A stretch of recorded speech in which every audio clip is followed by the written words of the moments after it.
Hi everyone, welcome back to my studio.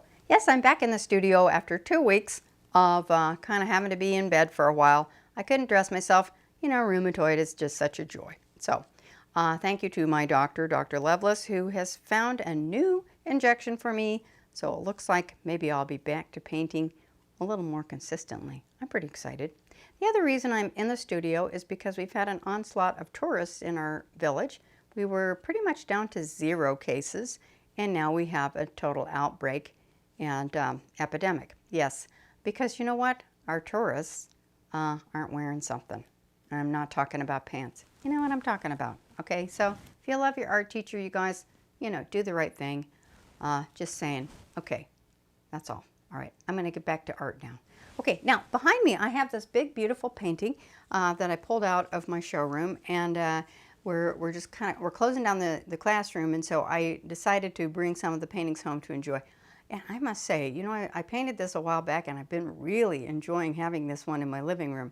It is available for sale on my Etsy site at nettykstudio.etsy.com. And if you'd like one similarly, on, you know, in a smaller size or whatever, or maybe in a different color, you can ask, you know, and I might just paint one for you, all right? You can also have your pets painted and all kinds of stuff. So, nettykstudio.etsy.com.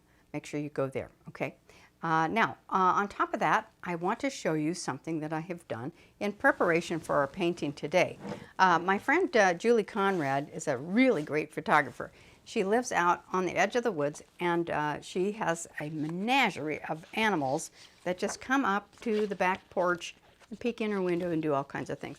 And also, she has this really fun cat named Junior. And so Junior is what we're going to paint today. What I want to do is show you how to create this illusion of sunlight and distance and a little bit of depth. So we're going to cover a couple of the little things today. And then after that, next week, or next time we meet, I will be doing this fox that comes to visit her quite often. This is a female fox that just had some baby kits, and so maybe we'll flip through some of those photos of Julie's, and she's allowing us to use you know, a number of them, so I'm so excited, and we'll see what we can come up with for a little painting of that. So one of the things I have done, and you're going to love this, this is so fun, is that I do a study, okay, ahead of time. I don't always, but I'm finding this is super fun. When I couldn't sit up very well, I started doing some small ones. Look how tiny this one is. This is a really, really tiny painting. It's about 3 by 5, and it's on Masonite. And people are saying, well, how in the world can you do the detail on that? You know, with it's just crazy amount of detail. Well, it's because it's on Masonite that we can do this. This is an oil painting on Masonite. If you do it on a canvas, you just can't get the detail on something that is this small. And so I love the way the paint sits on Masonite, and I'm probably going to do more Masonite paintings over the next little while. And then I also did a study of the little fox, and so here's one of the little fox. Isn't it just the sweetest thing? So now I have the cat and the fox in a miniature, and it helps me to figure out if it's going to make a good painting on a large scale. So I did one other one, which is a little landscape, and I after I did it, I went, you know, I don't think that's going to work.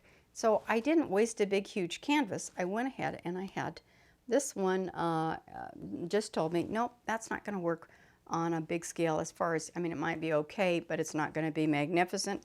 So that's all I had. Then I didn't have a big mess with a big 30 by 40 canvas that I didn't like. So I'm recommending that. And what I do generally is I have a piece of Masonite, and then I take some gesso, and I do a coat of white gesso, and then over the top of that, I will do a colored acrylic over the top, and then I do oil over the top of that. Okay, so I can paint oil over the top of the acrylic with the acrylic gesso and that sort of thing.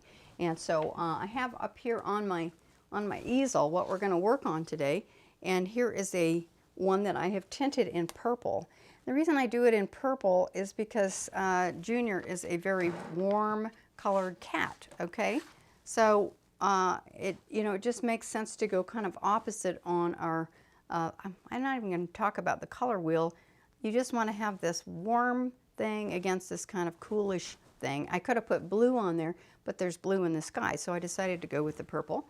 And you can just see how it looks with my hair, okay? You know, it just kind of stands out really, really well. So we're going to go ahead, and the cool thing with these boards, you guys, is you can take a piece of chalk, which I did. Where'd my little chalk go? Anyway, you can take a little piece of chalk, and you can work out the details and figure it all out. And if you miss it and you don't think it's quite right, you just take a paper towel, wipe it off, and start over again, or you can make any corrections that you need to make.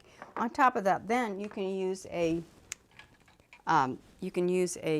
watercolor pencil. Then once you get your chalk drawing down, and then go through again with a watercolor pencil and put that on, you know, make any further corrections. Do it a couple of times so that you make sure that you get it just right before you get started, all right? That way, you know, I mean, you don't have to if you know what you're going to be painting, but when it's something that is kind of, the structure needs to be right and you're not familiar with it, this is a really good way to get started, and then just go crazy and be loose with your paint after that. Okay, so let's see what else we need to get going here. I'm going to move a few things around and I'll be right back.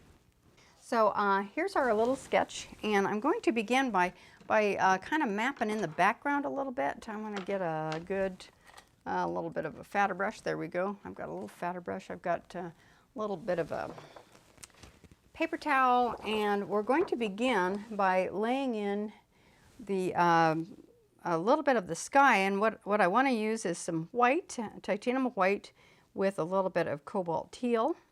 And then I'm going to use my medium, which is, you can use almost any medium that you like. It's okay.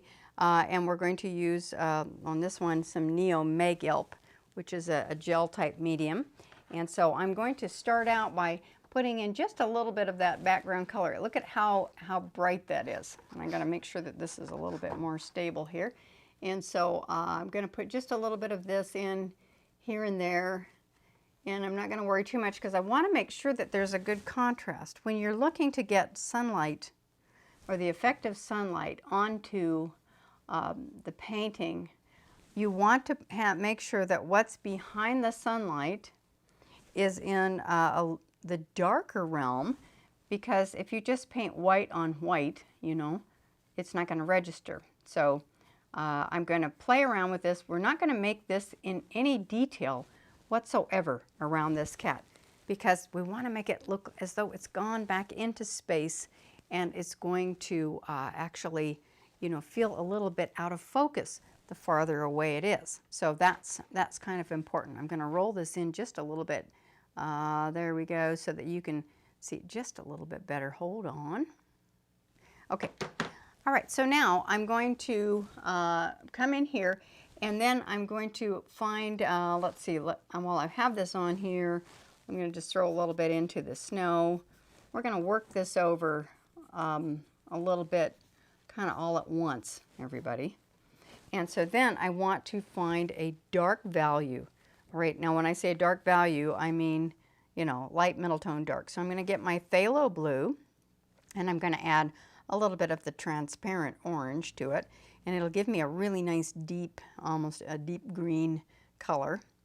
Very seldom do I use a tube of green paint. I don't need to use a tube of green paint. I make my own green, and it works a lot better. Now, the top of Junior's head has got a very dark value that comes right up next to his, where the sunlight hits his head. So this deep, beautiful green, oh my goodness, it's just so dark. I'm going to put that up and work that in right up to his ear. And if I go over it, I don't want a cookie cutter look to it. I don't want to have him look like he's, you know, like he's a paper doll. I do want to make certain things soft, but what I will do is I'll use one of these guys when it comes time to merging things together. I'm going to use a Q-tip in order to make it work. So I'm going to put that right here so I don't lose it. And then I want to have a little bit of contrast around his nose, and so I'm going to come around like this. And we're just going to create this this dark value around where I want the focus to kind of, actually this is going to be a bit in shadow but the top of his head is going to be nice and bright up there. So this is my way of doing this. And then we'll put in a little bit more medium here again. And where else do I see this? Well, I've got some dark trees going on over here. I just realized I have the wrong photo. One of the photos has the horizon kind of going downhill, so I've got to make sure that I don't accidentally make my trees go sideways. Yeah, okay, that's better. That's better. Okay, so now we're going to put in a few of these deep dark. And if it isn't quite dark enough, then I'm going to add a little bit of alizarin crimson, okay? And that will, you can see that'll just make it even darker, so I can put in some trunks by using a little bit of alizarin crimson right there. And this is out, I think, on the golf course, if I'm not mistaken, right as it meets up with the forest. And beautiful place out there. We've got a gorgeous place too, but I've got a dog that tends to chase my deer away. Sometimes he doesn't, but yeah, it's a pain sometimes when you have a dog like this. But that's why we don't have any fox right now. So I'm just going to fill that in, and then I do want to have a really nice contrast along the back. And if you don't have it in your photo, you guys, put it in. You know, if it works, if you need a dark value in order for your light to stand out, put the dark value in, even if you don't see it, okay? I know it's easier if you have a good photo that shows you all what you need, but if it's not there and you need it, just put it in. It's your painting in your world, and you can do it just the way you want. So, okay, and a little more around this, because I do want this to glow nicely. And then I'm going to wipe off my brush, go back into some of that teal, and start working that back in. I want it nice and soft, and I'll even possibly take a brush, a big fat fluffy brush, and maybe or even a rag, and soften it up if it's too harsh and it doesn't give me exactly what I want. So we'll just kind of make this look like it belongs, like that. Just kind of going back and forth, wipe off my brush. I want a little more tealish color into the sky, but it feels like there's, you know, kind of a foliage feel to it. And then let's do it one more time with teal and white. Put that on like this. And you can just do whatever you want in the background, but the main thing is don't get that dark up against the light part of what you're doing. And then don't make this into some fussy thing with a bunch of tiny little pine needles. You don't need that. See, that's just kind of a neat thing where it feels like it's kind of foresty. And again, this isn't really what this painting is about, but it is about creating this illusion of depth and of sunlight. And so you got to have that wonderful contrast. Now I'm going to come back in with some of the phthalo blue and a little bit of the teal, maybe just a little alizarin crimson, just to purple it up a little bit. And then I want to come in here where I see this beautiful shadow. I'm going to change it in the location of it just slightly, because I don't want it hitting at the point of his chest that's sticking out. I'm avoiding inopportune things there that create this kind of what we call a kiss or a bump, where two things come together in the wrong location. While I have that on my brush, I'm going to put in a little bit of burnt sienna, and I'm going to make this nice dark shadow underneath Junior's paws, and what the shadow that he's casting on this rock that he loves to be on. And so then we'll put on, let's see, where am I now? I'm going to go back into that raw or burnt umber, what am I saying? Burnt sienna. I'm always getting burnt umber and burnt sienna mixed up. Let's see, and I'm going to put that shadow under the foot. This is why having a little bit of a pre-drawing is really helpful, so that you know where those shadows are going to go. And then the tail casts a really funny little shadow down here. I moved the tail just a little bit, just for the sake of composition. But now I'm going to wipe off my brush, and I'm going to grab some yellow ochre, which is slightly lighter, and we'll add that to the edge where the sunlight is kind of coming around the rock. And when you do this rock, you can also you know, put some spatter dots and make it look like granite and get all crazy with it. That's kind of fun. And so I'm putting in this layer, and I'm not making a sharp line, everybody. I'm coming in, and let's see, there's that foot. I'm coming in with this mid-tone or yellow ochre, and then we're going to add some extra light to it in a bit. But what I don't want is a sharp line between that yellow ochre and that dark color right there. Okay, I hope you can see that. So I want to come in with my brush and wiggle it in between the dark and the light color and merge those two together. And I'm doing it over here so that it doesn't create a big hole for Junior to sit in. You know, we don't want him falling through the rock. We want him sitting on it. So now the next thing I want to do is get some white with my yellow ochre. And I'm going to create this wonderful illusion of sunlight coming down on around the cat. It's coming from over here. Our sun is coming from the right into this rock. And I'm going to do the same thing. Then now I'm going to come up even brighter, I think, right about here. And we'll put that nice white with yellow ochre and whatever else mud on my brush. I do want to keep my colors nice and pure, but there's often nice little surprises inside your brush if you don't wash them out too much. You don't have to keep washing your brushes out. You know, I'm not Bob Ross. Okay, just saying. Okay, so now here I go. I've got that, and wipe off my brush one more time. Grab that yellow ochre with the white and some medium, and we'll come in over here on this side and come around that shadow. Probably should have a little bigger brush, but I'm okay with this one. So I've got the yellow ochre and white, but I've also got a little bit of that mud in my brush that is creating a nice mottled, you know, little differences in the color. Ooh, that's really rattling. Here's the other little issue when you're using a Masonite board. You really kind of need a top to your easel, don't you? I don't know. This might be I need to switch easels here. I have about 19 of them. Actually, no, I have about 30 easels. Ah, it's crazy. Okay, so there we go. Now, we're going to come up here. I've got, we'll come back to that later if we have time. But I want to now, I've got this dark shadow coming across there. And now I want to come in with a little teal and teal and white. And then I'm going to come next to that dark shadow like that. And I'm going to go flank each side of that shadow with this teal with a little bit of white like that. Ooh, isn't that pretty? I like that.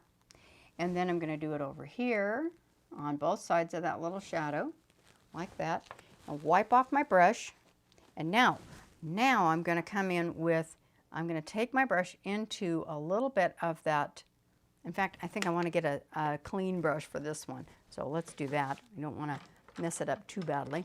So I'm going to come up with a clean brush, and this time I'm going to take some clean transparent orange and some white, mostly white, with transparent orange.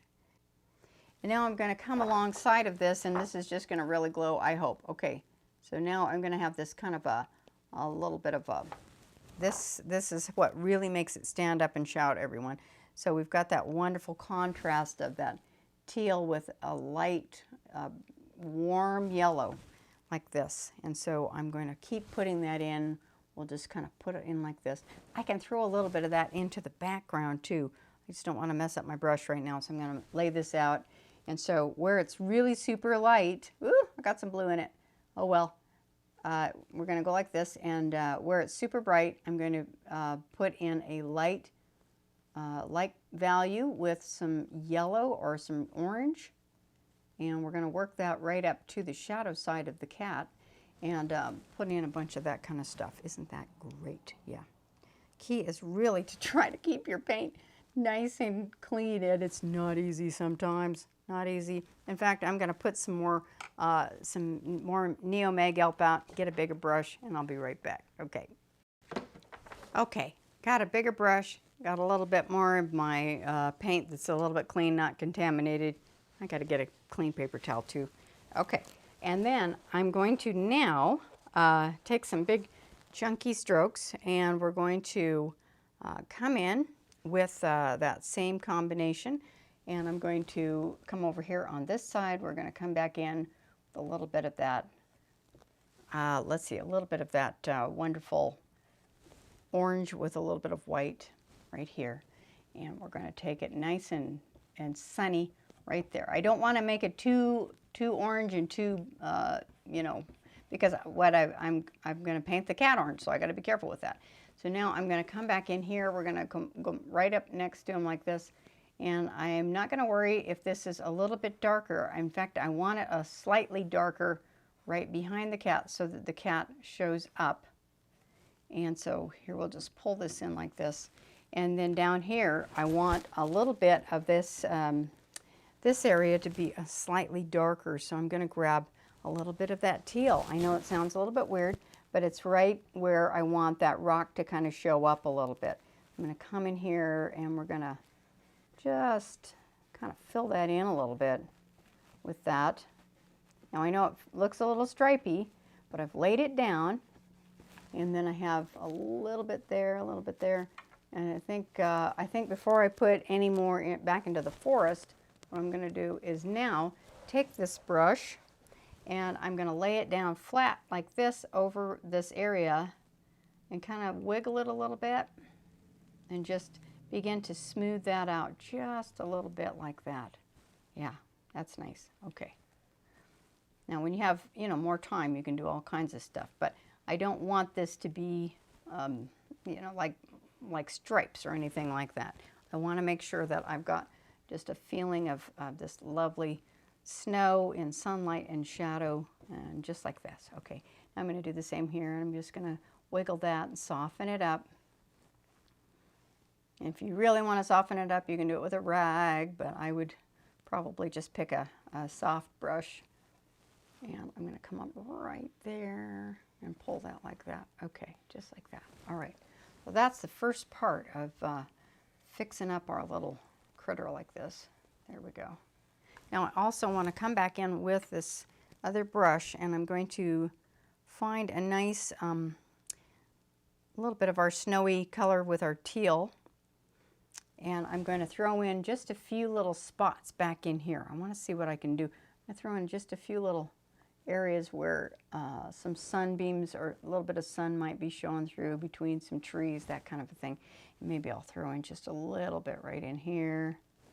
You can make a pathway if you want. You can kind of do this kind of a thing where it just kind of has a nice little filter effect of the trees like this with the sunlight coming through, and you can just play around with it a little bit. It's really nice. Yeah, it is. Okay. All right. So now let's get a little Q-tip. You know, I talked about the Q-tip here. And now I want to make sure that this paint doesn't give me grief. So I'm going to pull that a little bit with my Q-tip into my cat structure there. Fuzz it up a little bit. Like that. And I'll drag the snow in with the Q-tip up to where I want it. And I think... let's see, I'm just putting a little bit of a tree, there, another little tree, and I'm going to pull another tree down in with this, the Q-tip. We'll see just a little bit in here. I'm going to throw a shadow on it there, just like that. A couple little things. So you can just get crazy with it if you want. Okay, that's a pretty good start. All right. Now, I think what I'd like to do is take a little bit of a break, and we will come back for part 2, and we'll go ahead and paint Junior the cat the next time we meet. So don't forget to check out my Etsy site at nettykstudio.etsy.com, and I will see you again in just a very short time for part 2. Thanks for watching, everybody. Bye-bye for now.